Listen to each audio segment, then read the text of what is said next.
warahmatullahi wabarakatuh. Bismillahirrahmanirrahim. Alhamdulillahi rabbil alamin. Wassalatu wassalam ala asyrafil anbiya'i wal mursalin wa ala alihi wa sahbihi ajma'in. Wala hawla wala quwwata illa billahil aliyyil azim. Seperti mana yang dijanjikan, kita akan membaca daripada kitab Mishkatul Masabih bagi membicarakan ataupun mengambil panduan daripada hadis Rasulullah sallallahu alaihi wasallam berkaitan Dajjal. Saya akan membaca daripada Kitabul Fitan Babul Alamati Baina Yaday Sa'ati wa Dzikrid Dajjal. Dan pembacaan akan dibuat secara sardan, maksudnya akan dibaca hadis-hadis dan hanya akan disentuh syarahan berkaitan sahaja.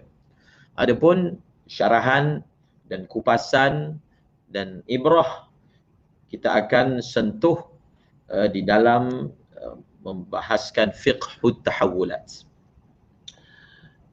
Wa bisanadil muttasili minna ila sahibi al-kitabi rahimahullahu ta'ala rahmatan wasi'ah. Qala babul alamati baina yaday sa'ati wa dzikrid dajjal. Bab tanda-tanda sebelum hari kiamat dan sebutan berkaitan dengan Dajjal. Al-faslul awwal. An Hudzaifah bin Asid al-Ghifari radhiyallahu anhu qala ittala'a an-nabiy sallallahu alaihi wasallam alaina wa nahnu natadhakaru faqala ma tadhkuruna قالوا نذكر الساعة قال إنها لن تقوم حتى تروا قبلها 10 آيات فذكر الدخان والدجال والدابة وطلوع الشمس من مغربها ونزول عيسى بن مريم ويأجوج ومأجوج وثلاثة خسوف خسف بالمشرق وخسف بالمغرب وخسف بجزيرة العرب وآخر ذلك نار تخرج من اليمن تطرد الناس إلى محشرهم وفي رواية نار تخرج من قعر عدن تسوق الناس إلى المحشر وفي رواية في العاشرة وريح تلقي الناس في البحر رواه مسلم. Diriwayatkan daripada Hudzaifah bin Asid al-Ghifari radhiyallahu anhu, beliau berkata, sekali Nabi sallallahu alaihi wasallam telah muncul di hadapan kami, datang kepada kami.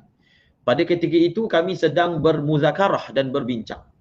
Lalu baginda bersabda, apakah yang kalian sebutkan? Apakah yang kalian bincangkan? Lalu mereka menjawab, kami menyebut tentang hari kiamat. Lalu baginda bersabda, sesungguhnya hari kiamat tidak akan berlaku sehingga kamu melihat sebelumnya 10 tanda. Lalu baginda menyebut tentang yang pertama dukhan, asap, yang kedua dajjal, yang ketiga dabbatul ard, yang keempat terbitnya matahari daripada barat, yang kelima turunnya Nabi Isa bin Maryam, yang keenam keluarnya Ya'juj dan Ma'juj. Kemudian Nabi menyebut tentang 3 jenis khusuf, gerhana yang akan berlaku, iaitu pertama berlaku gerhana di timur, yang kedua di barat, dan yang ketiga di Jaziratil Arab. Dan akhir sekali baginda menyebut api yang akan keluar daripada negeri Yaman. Api itu akan mengusir manusia ke tempat berkumpulnya mereka, iaitu di Adan. Ada yang mengatakan mahsyar ini maksudnya nanti setelah berlakunya kiamat, maka disitulah akan dimahsyarkan manusia. Dalam satu riwayat yang lain dengan lafaz api yang akan keluar daripada bahagian bawah Adan, iaitu di Yaman, yang akan menghalau manusia sehingga ke mahsyar, sehingga ke tempat berkumpulnya mereka. Dalam satu riwayat, perkara yang ke-10 yang Nabi sebutkan adalah angin yang akan mencampak manusia ke dalam lautan. Hadis ini riwayat daripada Al-Imam Muslim. Kita bacakan syarahan ulama tentang apakah yang dimaksudkan antara tanda sebelum kiamat akan keluar api daripada negeri Yaman, secara khususnya daripada Adan, bahagian Adan, iaitu suatu bandar di Yaman yang akan halau manusia sehingga manusia lari sehingga sampai ke Ardul Mahsyar. Jadi yang dimaksudkan dengan Ardul Mahsyar, ada yang tafsirkan maksudnya api itu akan halau manusia sehingga ke bumi Syam. Kerana ada hadis yang berbunyi, innal hasyara yakunu fil mahsyar. Hasyar maksudnya kebangkitan semula manusia itu akan berlaku di bumi Syam. Hadis ini menyenaraikan 10 perkara yang menjadi tanda-tanda kiamat, yang merupakan tanda kiamat yang besar. Sebahagiannya pertengahan. Maka tanda kiamat ini disebut oleh Rasulullah SAW, tetapi ia tidak bermakna urutannya seperti yang disebut oleh baginda. Tertib di dalam riwayat ini bukanlah untuk menyatakan urutan yang sebenarnya akan berlaku. Dia hanya susunan itu hanya daripada segi sebutannya, tetapi daripada segi susunan yang bakal berlaku bukan seperti yang disebutkan di dalam hadis ini. Misalnya, di dalam hadis ini menyebut terbitnya matahari daripada barat, kemudian keluarnya Nabi Isa ataupun turunnya Nabi Isa AS. Sedangkan yang akan berlaku peristiwa turunnya Nabi Isa AS itu lebih awal berbanding terbitnya matahari daripada barat. Api yang akan menghalau manusia ke tempat berkumpulnya mereka telah sabit dalam beberapa hadis yang diriwayatkan oleh Al-Hafiz Ibnu Hajar dalam Fathul Bari, bahawasanya bumi tersebut itu adalah negeri Syam. Maka dalam kitab Fathul Bari, Al-Hafiz Ibnu Hajar menyenaraikan beberapa riwayat yang mensahihkan bumi itu ataupun yang mensabitkan bumi yang tempat berkumpulnya manusia itu, tempat hasyarnya manusia itu adalah di bumi Syam. Misalnya ada sepotong hadis yang berbunyi daripada Sayyidina Abdullah bin Umar bin Rasulullah sallallahu alaihi wasallam, "Satakhruju narun min Hadramaut qabla yaumil qiyamah. Tahsyurun nasa." Qulna ya Rasulullah fama ta'muruna? Qala alaikum bisyam. Alaikum bisyam. Akan keluar api daripada Hadramaut sebelum hari kiamat, dan api itu akan mengumpulkan manusia. Kami bertanya, ya Rasulullah, apakah yang kamu perintahkan kami untuk melakukannya pada hari tersebut? Maka Nabi SAW bersabda, hendaklah kamu melazimi negeri Syam. Hadis ini riwayat Tirmizi dalam kitab Sunannya. Daripada satu riwayat yang lain, an Muawiyah bin Haidah radhiyallahu anhu, bahwasanya Rasulullah sallallahu alaihi wasallam bersabda, qala innakum mahsyuruna wa naha bi yadihi nahwa syami rijalan ay musyatan wa rukbanan ay rakibina ala al-jamal ala al-jimali wa tujarruna ala wujuhikum. Rawahu Tirmizi. Nabi sallallahu alaihi wasallam telah bersabda, sesungguhnya kamu semua akan dikumpulkan. Lalu baginda telah menunjukkan dengan tangan mulia baginda ke arah negeri Syam. Kamu akan datang ke sana dalam keadaan berjalan kaki dan dalam keadaan menunggang, iaitu menunggang di atas unta, dan kamu akan diseret di atas wajah-wajah kamu. Dalam satu riwayat yang lain, an Abdullah bin Amr bin Al-As radhiyallahu anhu, anna Rasulullah sallallahu alaihi wasallam qala, satakunu hijratun ba'da hijrah, fa khiyaru ahli al-ardi alzamuhum muhajara Ibrahim ay bilad asy-Syam, wa yabqa fil ardi shiraru ahliha talfidhuhum araduhum wa taqdharuhum nafsullah ay yakrahu Allah khurujahum ila Syam wa muqamahum biha fala yuwaffiquhum lidzalika fatahsyuruhumun naru ma'al qiradati wal khanazir. Hadis ini riwayat daripada Imam Abi Daud yang berbunyi akan berlaku hijrah demi hijrah, dan orang yang terbaik daripada kalangan penduduk bumi adalah mereka yang melazimi tempat berhijrahnya Nabi Ibrahim, iaitu bumi Syam. Termasuk juga Palestin, termasuk juga Syria. Dan yang akan tinggal di bumi ini adalah penduduk-penduduknya yang buruk, yang jahat. negeri mereka sendiri meludah mereka. Maksudnya ingin membuang mereka. Dan zat Allah Ta'ala sendiri tidak menyukai mereka. Iaitu Allah tidak menyukai keluarnya mereka ke bumi Syam dan tinggalnya mereka di sana. Lalu Allah tidak memberi taufik kepada mereka untuk berbuat demikian. Lalu mereka akan dihalau oleh api bersama dengan monyet, kera dan babi-babi. Dalam satu riwayat yang lain, wa an Anas radhiyallahu anhu anna Rasulullah sallallahu alaihi wasallam qala awwalu asyratis sa'ah narun tahsyurun nasa minal masyriqi ilal maghribi. Tanda yang pertama daripada tanda-tanda kiamat adalah api yang akan mengumpulkan manusia daripada timur pergi ke barat. Daripada timur pergi ke barat. Hadis ini riwayat daripada Al-Imam Al-Bukhari rahimahullahu ta'ala rahmatan wasi'ah. Dan ada hadis-hadis yang lain. Ada hadis-hadis yang lain. Kesimpulannya hadis-hadis yang telah disebutkan tadi terkandung di dalamnya penjelasan tempat daripada mana tempat keluarnya api. Pertama. Yang kedua, penjelasan bilakah api itu akan keluar. Yang ketiga, bagaimana api itu akan halau manusia. Yang keempat, sehingga ataupun ke mana api itu akan membawa manusia.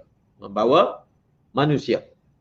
Dan ada hadis yang lain yang menjelaskan keadaan manusia ketika mereka tu dibawa ke sana, ke Ardul Mahsyar yang terletak di bumi Syam, keadaan mereka tu bagaimana? Ada hadis yang diriwayatkan oleh Al-Imam Al-Bukhari dan Imam Muslim an Abi Hurairah radhiyallahu anhu anna Nabiy sallallahu alaihi wasallam qala yuhsyarun nas, akan dikumpulkan manusia ke bumi Syam sebelum berlakunya hari kiamat. Kepada ketika itu mereka masih hidup dan mereka dikumpulkan dalam tiga keadaan. Tiga keadaan. Raghibin, rahibin, wasnani ala ba'ir. Wasnani ala ba'ir. Wa thalathatun ala ba'ir. Wa arba'atun ala ba'ir. Wa 'asharatun ala ba'ir. Ay annahum yata'aqabuna ala rukubil ba'iril wahid. Fayarkabu ba'duhum wa yamshi ba'duhum. Wa tahsyuru baqiyatahumun naru. Taqilu ma'hum haythu qalu. Wa tabitu ma'hum haythu batu. Wa tusbihu ma'hum haythu asbahu. Wa tumsi ma'hum haythu amsaw. Ay tulazimum kullal mulazamah ila an yasilu ila makanil hasyar. Dalam riwayat Bukhari dan Muslim ini menjelaskan bagaimana api itu akan bawa manusia. Api itu akan bawa manusia. Ada keadaan yang pergi ke sana satu orang dengan satu ekor unta, dua orang dengan satu ekor unta, tiga orang dengan satu ekor unta, empat orang dengan satu ekor unta, 10 orang dengan satu ekor unta. Maksudnya mereka ada yang pergi menaiki unta tapi gilir-gilir. 10 orang gilir dengan satu ekor unta. Maknanya secara bersilih ganti mereka akan naik sehingga sampai ke sana. Dan selain daripada itu, mereka ini akan dibawa oleh api. Api ini yang akan bawa manusia sehingga ke bumi Syam akan bersama dengan mereka pada waktu mereka tidur tengah hari, api itu ada. Pada waktu mereka tidur, pada waktu malam pun api itu akan bersama mereka. Dan ketika mereka berada pada waktu pagi, api itu akan bersama dengan mereka. Ketika mereka berada pada waktu petang pun, api akan bersama dengan mereka. Maksudnya, api itu akan bersama dengan mereka 24 jam sampailah bawa mereka tiba di tempat perkumpulan tersebut, iaitu bumi Syam. Itu sedikit syarahan berkaitan dengan api yang disebutkan di dalam hadis ini. Wa an Abi Hurairah radhiyallahu anhu qala Rasulullah sallallahu alaihi wasallam badiru bil a'mali sittan ad-dukhana wad-dajjala wa dabat al-ardi wa tulu'an syamsi min maghribiha wa amra al-'ammah wa huwaysah ahadikum rawahu Muslim. Diriwayatkan daripada Sayyidina Abu Hurairah radhiyallahu anhu, beliau telah berkata, Rasulullah sallallahu alaihi wasallam telah bersabda, hendaklah kamu bersegera melakukan amal sebelum datangnya 6 perkara. Yang pertama asap, yang kedua dajjal, yang ketiga dabatul ard, yang keempat terbitnya matahari daripada barat, yang kelima amrul ammah, Yang keempat, huwaisah ahadikum. Yang keenam, sebelum yang kelima apa dia? Amral amah. Amral amah ni maksudnya al-fitnah allati ta'ummun nas. Sebelum datangnya fitnah, datangnya musibah yang kena pada semua orang. Semua orang terkesan. Orang baik pun terkesan, orang tak baik pun terkesan. Dan sebelum datangnya huwaisah ahadikum. Huwaisah ahadikum ni, satu ditafsirkan maksudnya kematian. Dan satu lagi ditafsirkan sebagai perkara-perkara yang menyibukkan manusia daripada buat amal. Sekali lagi saya baca, Nabi SAW pesan, hendaklah kamu bersegera buat amal sebelum datangnya 6 perkara. Pertama, dukhan, asap. Yang kedua, dajjal. Yang ketiga, dabbatul ar akan dijelaskan. Dan yang keempat, terbit matahari daripada barat. Yang kelima, fitnah yang datang, melanda dan terkesan dengannya semua manusia. Dan yang keenam, kematian. Daripada hadis ini kita boleh faham bahawasanya bila kita bicara tentang dajjal, bukan maksudnya adalah kita pasrah dan kita putus asa. Bukan. Itu bukan cara ataupun panduan yang diajar oleh Rasulullah SAW. Tetapi Nabi menyebut bersegera buat amal. Kuatkan iman sekarang. Banyakkan zikir sekarang. Banyakkan selawat sekarang. Bina kekuatan itu sebelum datang zaman fitnah maha dahsyat yang luar biasa. Bila tiba zaman fitnah seperti itu, kita sudah berada dalam persiapan. Segi rohaninya, kekuatan hatinya, segi berzikirnya, segi dakwahnya, segi imannya. Memang kita sudah ada persiapan dalaman. Itu panduan Rasulullah. Ingat, bila kita bicara tentang perkara ini, maksudnya persiapan amal perlu didahulukan, bukan maknanya berpeluk tubuh, berpasrah dan berada dalam ketakutan. Dan kita kena faham, Dajjal itu makhluk. Dia tak boleh buat apa-apa. Dia tak boleh memberi manfaat, dia tak boleh memberi mudarat, melainkan dengan izin Allah Subhanahu wa taala. Wa an Abdullah bin Amr radhiyallahu anhu qala sami'tu Rasulullah sallallahu alaihi wasallam yaqulu inna awwal al-ayati khurujan tulu'u asy-syamsi min maghribiha wa khurujud dabba 'ala an-nasi duhan wa ayyuhuma ma kanat qabla sahibatiha fal ukhra 'ala athariha qariban rawahu Muslim. Diriwayatkan daripada Abdullah bin Amr bin al-As radhiyallahu anhuma, beliau berkata, aku telah mendengar Rasulullah sallallahu alaihi wasallam bersabda, tanda-tanda kiamat yang pertama, maksudnya yang besar, yang akan keluar adalah terbitnya matahari daripada barat dan keluarnya dabbatul ar kepada orang ramai. Dia adalah sejenis binatang yang rupanya pelik yang boleh bercakap. Dan dabbatul ardi ini akan keluar pada waktu duha, pada waktu matahari naik tinggi, waktu duha. Kemudian Nabi SAW bersabda, di antara dua tanda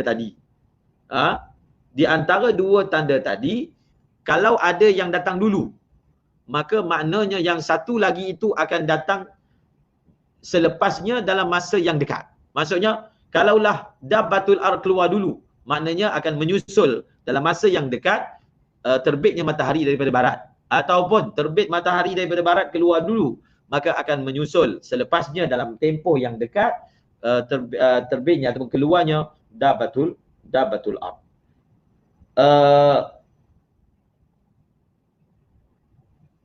Sebab itu diterangkan bila disebutkan tanda yang pertama, maksudnya yang besar, yang amat besar.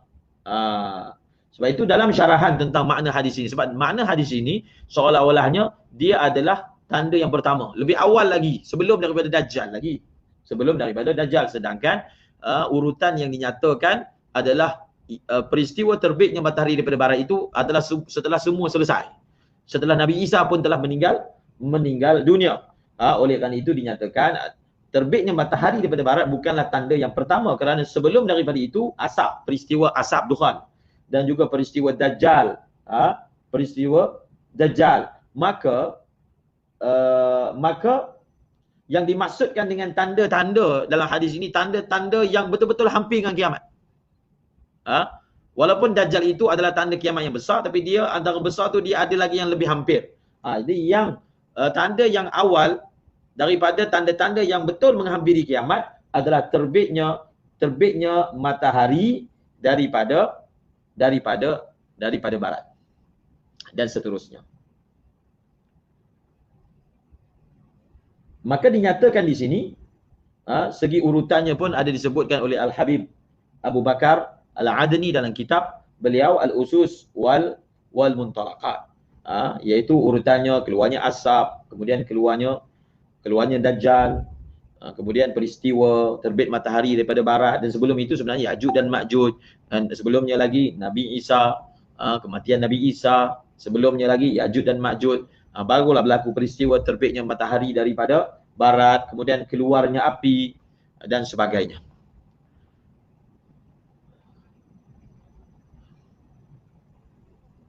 Wa an Abi Hurairah radhiyallahu anhu qala qala Rasulullah sallallahu alaihi wasallam salasun idza kharajna la yanfa'u nafsan imanuhum lam takun amanat min qablu aw kasabat fi imaniha khaira tulu'u syamsi min maghribiha wad dajjalu wa dabbatul ardi rawahu Muslim.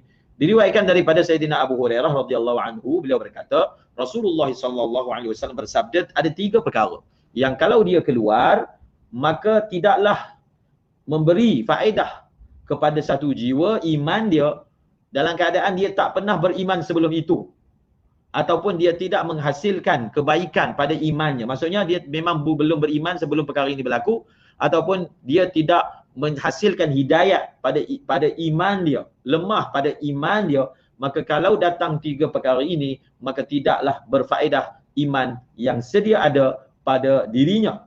3 perkara tersebut adalah terbitnya matahari daripada barat, yang kedua keluarnya Dajjal, yang ketiga dabbatul ardi.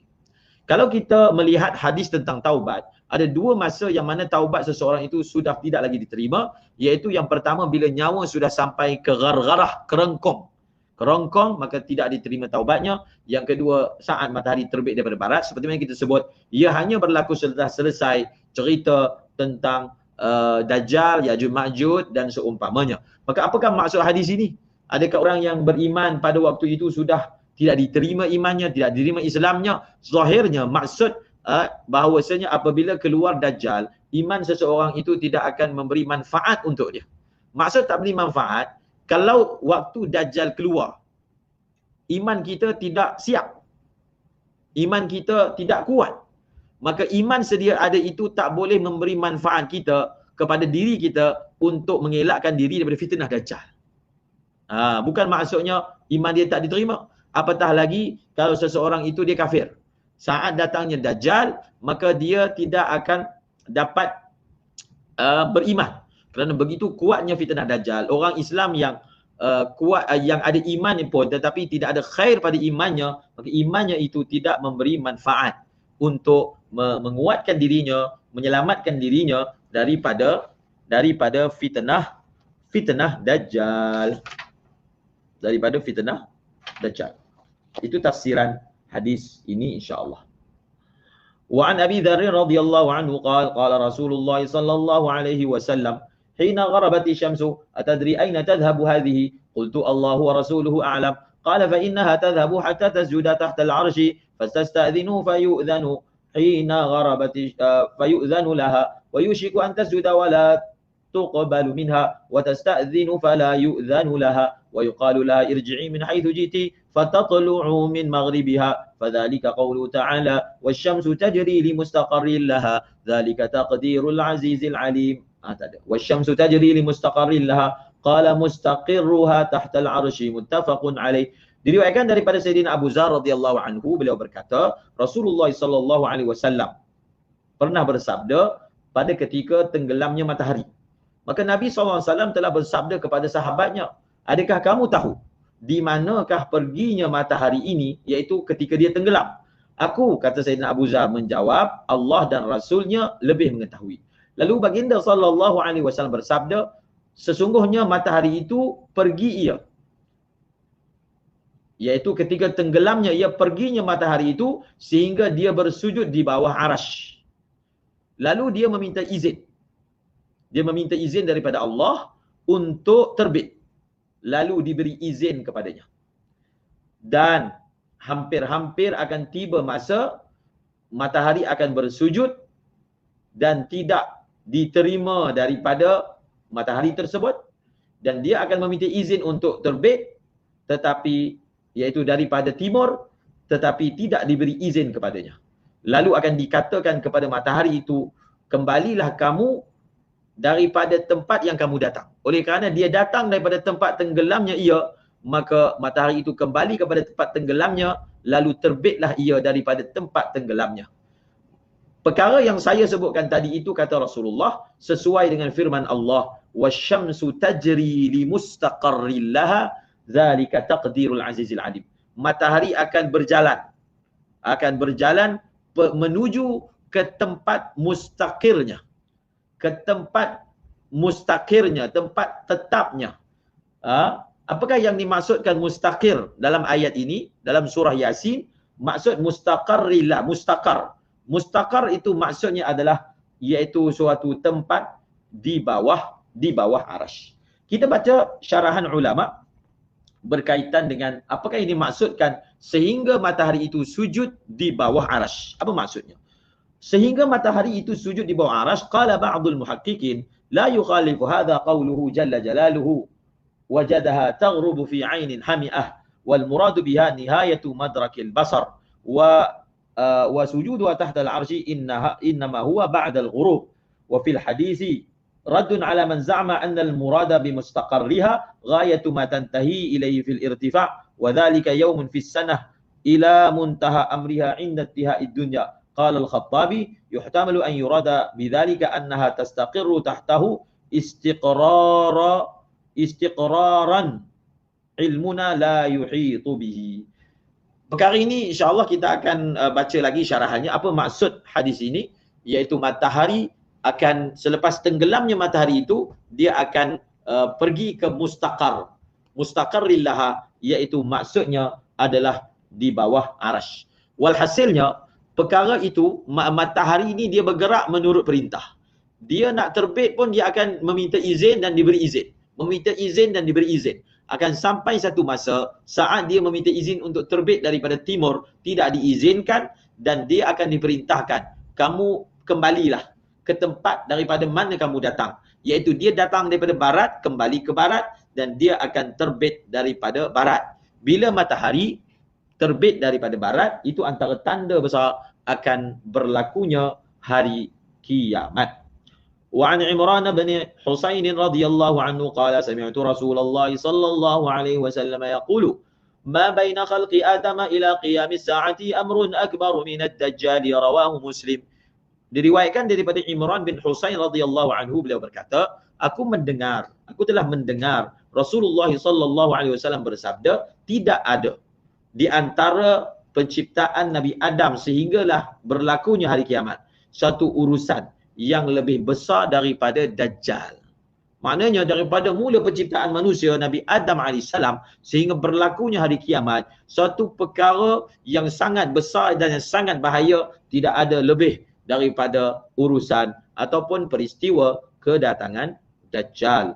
Wa an Abdullah radhiyallahu anhu qala Rasulullah sallallahu alaihi wasallam inna Allah ta'ala la yakhfa 'alaikum inna Allah ta'ala laysa bi'a'wara wa innal masiha ad-dajjala a'waru 'ainil yumna ka'anna 'ainahu 'inabatun tafiyatun muttafaqun 'alaih. Diriwayatkan daripada Abdullah bin Mas'ud radhiyallahu anhu, beliau berkata, Rasulullah sallallahu alaihi wasallam telah bersabda. Rasulullah sallallahu alaihi wasallam telah bersabda.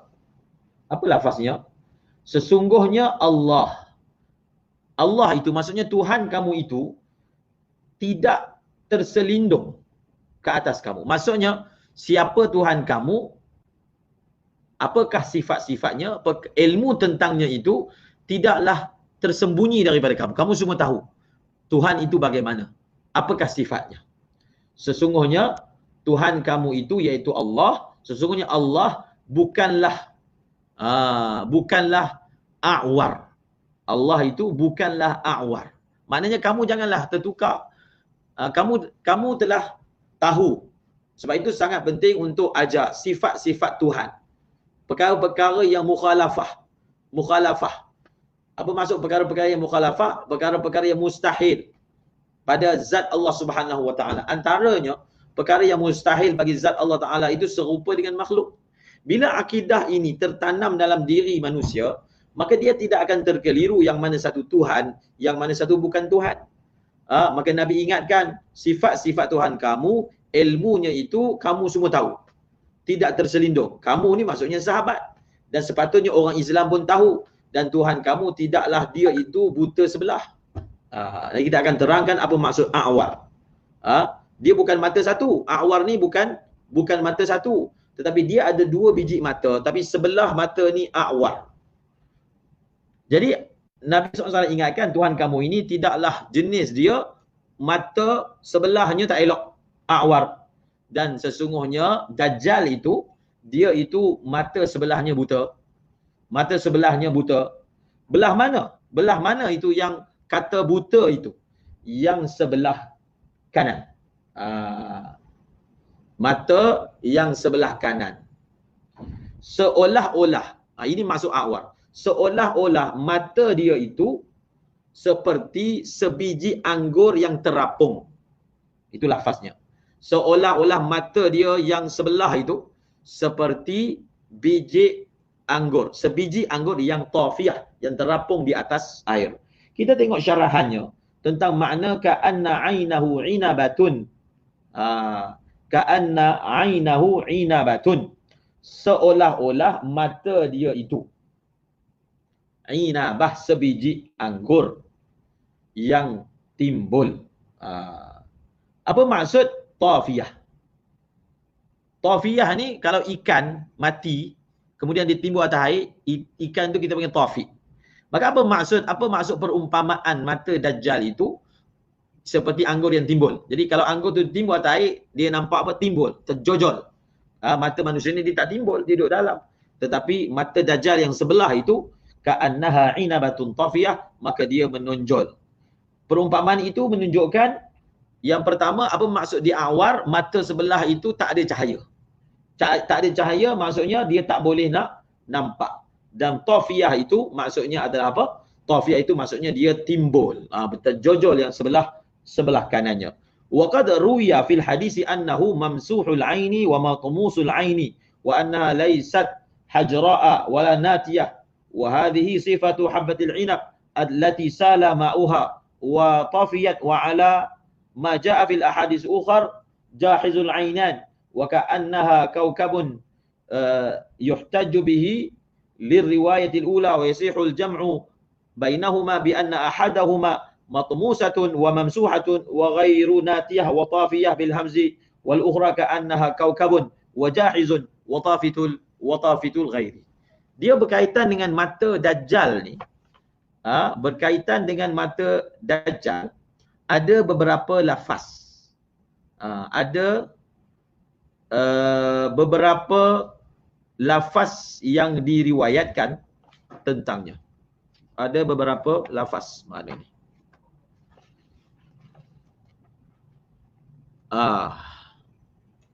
Ada beberapa lafaz yang diriwayatkan tentangnya.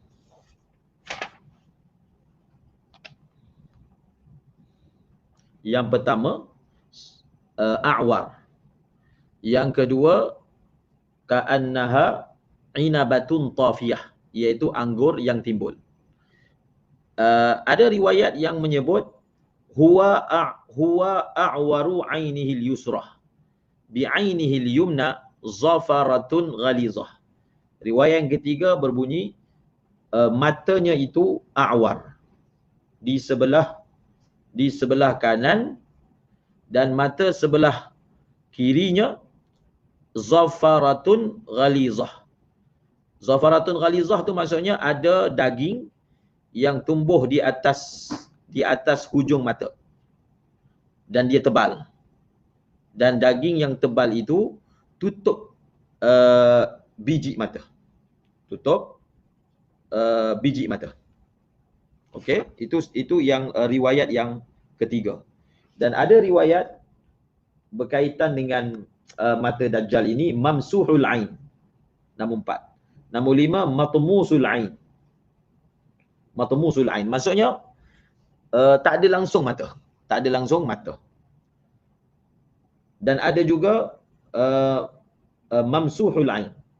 Maka oleh kerana ada pelbagai riwayat tentang keadaan mata Dajjal ini, maka sebahagian ulama telah menghimpunkan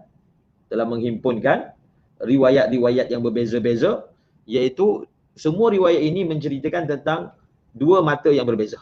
Maksudnya salah satu daripada matanya mamsuh, matmus, dan tak timbul.